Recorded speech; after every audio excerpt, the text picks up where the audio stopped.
The year 1994, a professor of choral music at the Hart School of Music at the University of Hartford in Connecticut, Dr. Gerald R. Mack, along with his wife Nancy, sat down in their Wolfboro living room with the then editor of the Granite State News, Jean Tempest.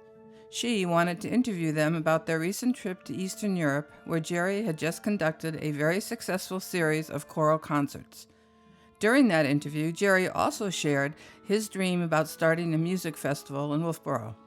The result of that meeting was the bringing together of a number of local and summer residents, including Paul Lang, Reese Johnson, Althea Ballantyne, William Gaver, Steve Bush, Tina Maxfield, Jean Tempest, and several others to discuss that possibility.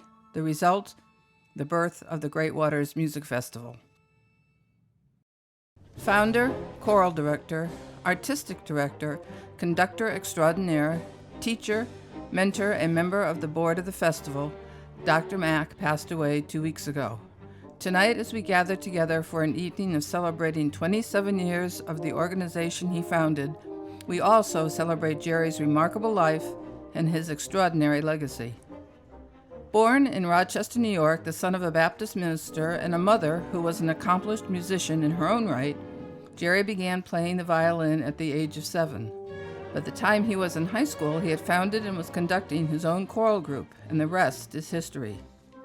His deep passion for music led him to a career that began as a teacher in the Greenwich, Connecticut school system. He then went on to become a professor at the Hart School of Music, where he was a mentor to many students, and for 27 years also served as the music director of the Worcester Chorus. Over the years, he became a nationally known conductor and educator.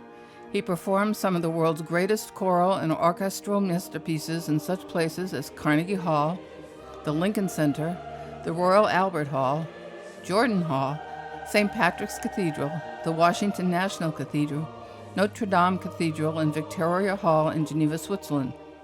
And of course, right here in New Hampshire on the Great Waters stage at Brewster Academy. Over the years, Gerry worked alongside with such greats as Seiji Izawa, Dave Brubeck, Yehudi Menuhin, and Aaron Copland. Personally, it was amazing to me to be able to watch Gerry for 14 years bring together over 100 singers from all over the Eastern Seaboard on a Thursday night to rehearse, lead them through rehearsals the following day, add an orchestra that evening, and on Saturday present a magnificent performance of the great works of composers such as Brahms, Puccini, Bach, Mozart, Mendelssohn, Gershwin, and Bernstein.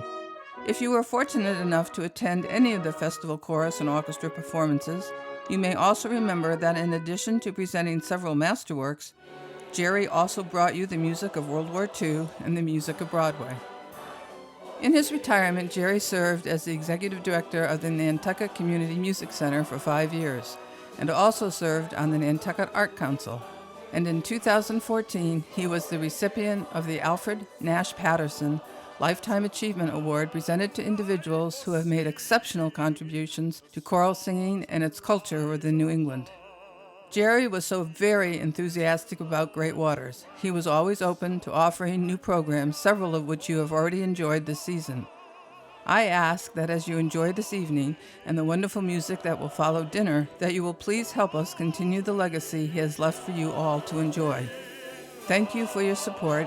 Thank you, Nancy, who is here this evening with their daughter Heather, for sharing Gerry with us. And most of all, thank you, Gerry, for sharing your passion and your amazing life with us.